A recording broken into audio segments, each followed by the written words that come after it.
was once a merchant that had 3 daughters, and he loved them better than himself. Now it happened that he had to go on a long journey to buy some goods, and when he was just starting, he said to them, "What shall I bring you back, my dears?" And the eldest daughter asked to have a necklace, and the second daughter wished to have a gold chain. But the youngest daughter said, "Bring back yourself, Papa, and that is what I want the most." "Nonsense, child," said her father. "You must say something that I remember to bring back for you." "So," she said, "then bring me back a rose, father." Well, the merchant went on his journey and did his business and bought a pearl necklace for his eldest daughter and a gold chain for his second daughter. But he knew it was no use getting a rose for the youngest while he was so far away, because it would fade before he got home. So he made up his mind he would get a rose for her the day he got near his house. When all his merchanting was done, he rode off home and forgot all about the rose till he was near his house. Then he suddenly remembered what he had promised his youngest daughter, and looked about to see if he could find a rose. Near where he had stopped he saw a great garden, and getting off his horse he wandered about it till he found a lovely rose bush, and he plucked the most beautiful rose he could see on it. At that moment he heard a crash like thunder, and looking around he saw a huge monster, 2 tusks in his mouth and fiery eyes surrounded by bristles, and horns coming out of its head and spreading all over its back. "Mortal," said the beast, "who told you you might pluck my roses?" "Please, sir," said the merchant in fear and terror of his life, "I promised my daughter to bring her home a rose and forgot about it till the last moment. And then I saw your beautiful garden and thought you would not miss a single rose, or else I would have asked your permission."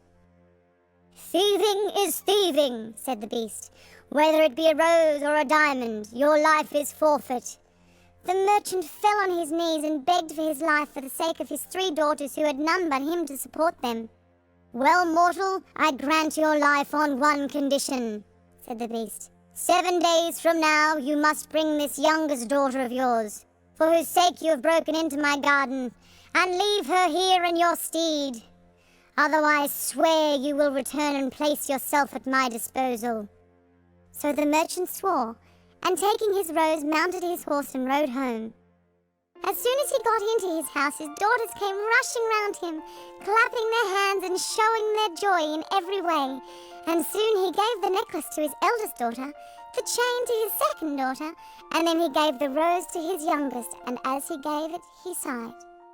"Oh, thank you, father," they all cried.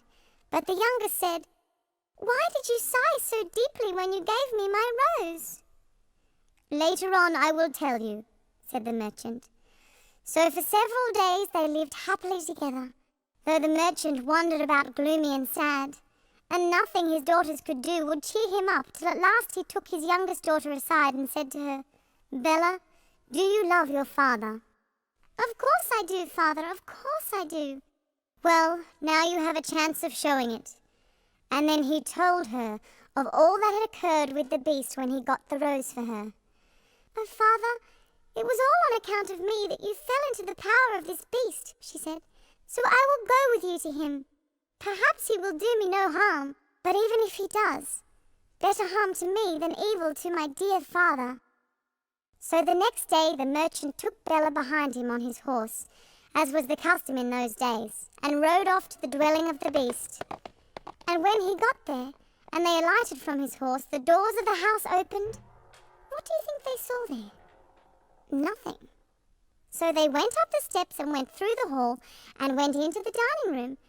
And there they saw a table spread with all manner of beautiful glasses and plates and dishes and napery, with plenty to eat upon it.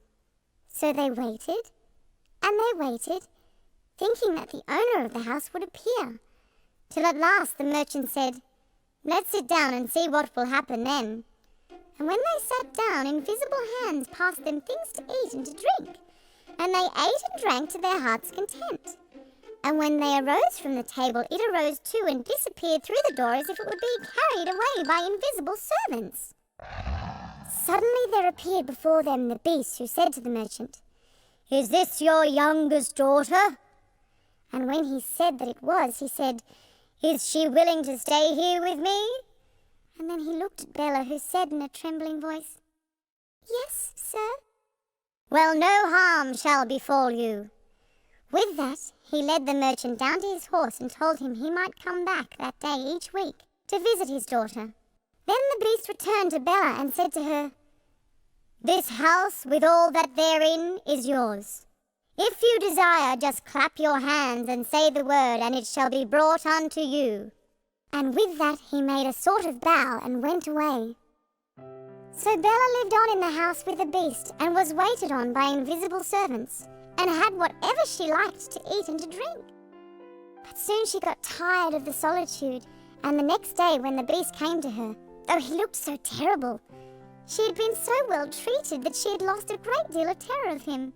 They spoke together about the garden and about the house and about her father's business and about all manner of things, so that Bella lost altogether her fear of the beast.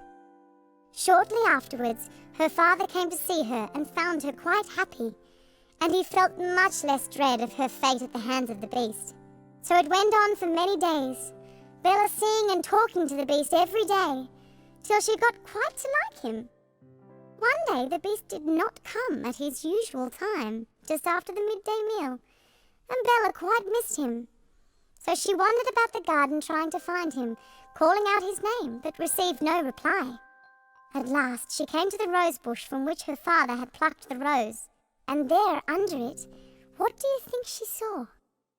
There was the beast lying huddled up without any life or motion. Then Bella was sorry indeed and remembered all the kindness that the beast had shown her. "Oh, beast, beast, why did you die? I was getting to love you so much." No sooner had she said this than the hide of the beast split into two, and out came the most handsome young prince, who told her that he had been enchanted by a magician, and that he could not recover his natural form unless a maiden should, of her own accord, declare that she loved him.